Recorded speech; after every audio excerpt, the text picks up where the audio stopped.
اعوذ باللہ من الشیطان الرجیم بسم اللہ الرحمن الرحیم وَإِذْ أَوْحَيْتُ إِلَى الْحَوَارِيِّينَ أَنْ آمِنُوا بِي وَبِرَسُولِي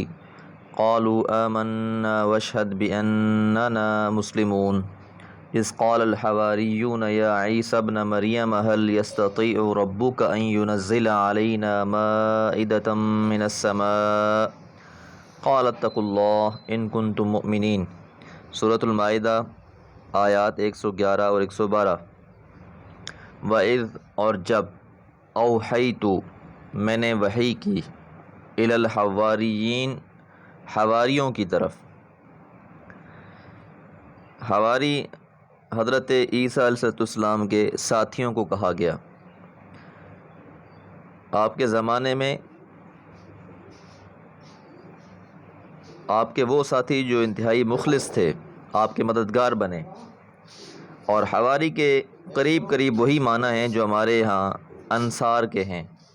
یہاں اوحینا کا معنی انبیاء والی وحی نہیں ہے بلکہ الہام ہے جو غیر انبیاء کو بھی ہوتا ہے، اور وحی کا لغوی معنی بھی یہی ہے کہ کسی بات کا القاء کر دینا، ذہن و دل میں اللہ تعالیٰ کا کسی بات کو بٹھا دینا، کوئی اچھا مشورہ، کوئی اچھا خیال بھی، اچھا تصور بھی اللہ کی طرف سے ہوتا ہے۔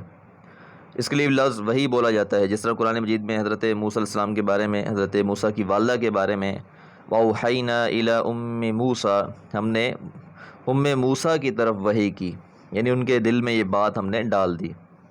حالانکہ قرآن مجید اس بات پر شاہد ہے کہ اللہ تعالیٰ نے کسی بھی عورت کو نبی بنا کر نہیں بھیجا۔ اس طرح فرمایا وَأَوْحَىٰ رَبُّكَ إِلَى النَّحْلِ، اور تیرے رب نے وحی کی شہد کی مکھی کی طرف، یعنی اللہ تعالیٰ نے یہ بات اس کے دل میں ڈال دی۔ تو وحی کے مختلف معنی ہیں، تو یہ اصطلاحی معنی میں استعمال نہیں ہوا کہ جس کے لیے ہم کہتے ہیں کہ اللہ تعالیٰ کا خاص پیغام جو پیغمبروں کی طرف سے یا پیغمبروں کی طرف اتارا جاتا ہے فرشتوں کے ذریعے سے، یہ وہ وحی نہیں ہے۔ اللہ تعالیٰ نے کیا بات ان کی وحی کی؟ ان آمنوا بی، کہ وہ ایمان لے آئیں مجھ پر، اللہ کی ذات پر ایمان لے آئیں، وبرسولی، اور میرے رسول پر بھی ایمان لے آئیں، اور رسول وہاں پر حضرت عیسیٰ علیہ السلام۔ قالو، انہوں نے کہا، آمنا، ہم ایمان لے آئے، واشہد، اور گواہ ہو جائیں، باننا، کہ یقیناً ہم لوگ مسلمون، فرما برداری کرنے والے ہیں، ہم تو اطاعت کرنے والے ہیں، کہ جو اللہ تعالیٰ ہم سے چاہتے ہیں ہم ان کی بات ماننے والے ہیں۔ اذ قال الحواریون، جب کہا حواریوں نے، یا عیسی ابن مریم، اے عیسیٰ بن مریم، هل یستطیع ربک، کیا استطاعت رکھتے ہیں آپ کے رب، ان ینزل علینا مائدۃ، کہ نازل کریں ہم پر مائدہ، من السماء، آسمان سے۔ تو حواری اللہ اور اس کے رسول پر ایمان رکھتے تھے جیسا کہ اوپر کی آیت میں مذکور ہے، اس لیے ان کا یہ سوال اللہ کی قدرت پر شک اور شبہ کے طور پر نہیں تھا بلکہ دلی اطمینان حاصل کرنے کے لیے تھا، جیسا کہ حضرت ابراہیم علیہ السلام نے مردوں کو زندہ کرنے کے متعلق سوال کیا تھا۔ اور یہ الفاظ کہ تیرا رب کر سکتا ہے، اس کا مطلب یہ نہیں ہے کہ اللہ تعالیٰ کی قدرت سے باہر ہے، بلکہ مطلب یہ پوچھنا تھا کہ اللہ تعالیٰ کی حکمت کے خلاف تو نہیں، یا اس میں کوئی معنی تو نہیں۔ اور یہ جو لفظ مائدہ استعمال ہوا ہے وہ بڑا تھال جس پر کھانا رکھا ہو، اب اس تھال اور کھانے دونوں کے لیے لفظ مائدہ استعمال ہوتا ہے، اس لیے بعض لوگوں نے اس کا جو معنی ہے وہ دسترخوان بھی کیا ہے کہ جس کے اوپر کھانا لگا ہوا ہو۔ تو مطالبہ یہ تھا کہ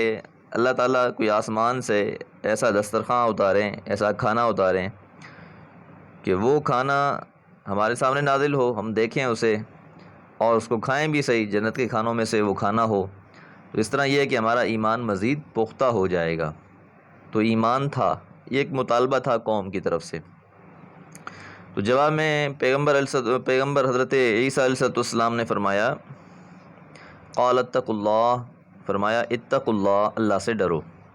کیونکہ ایسے معجزات معین کر کے طلب کرنا حکم چلانے اور سرکشی کرنے کے معنی رکھتا ہے،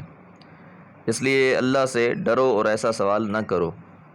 اور ساتھ اللہ سے ڈرو یعنی بندے کو چاہیے کہ اللہ کو نہ آزمائے کہ میرا کہاں مانتا ہے یا نہیں، اگرچہ مالک بہت مہربان ہے لیکن مالک یہ بھی جانتا ہے کہ بندے کے لیے کیا چیز بہتر ہے اور کیا چیز بہتر نہیں ہے۔ ان کنتم مؤمنین، اگر تم ہو ایمان لانے والے، ایمان ہے اللہ کی ذات پر تو پھر اس معاملے میں تقوی اختیار کرو، ایسا مطالبہ نہ کرو۔ وما علیہ الا البلاغ۔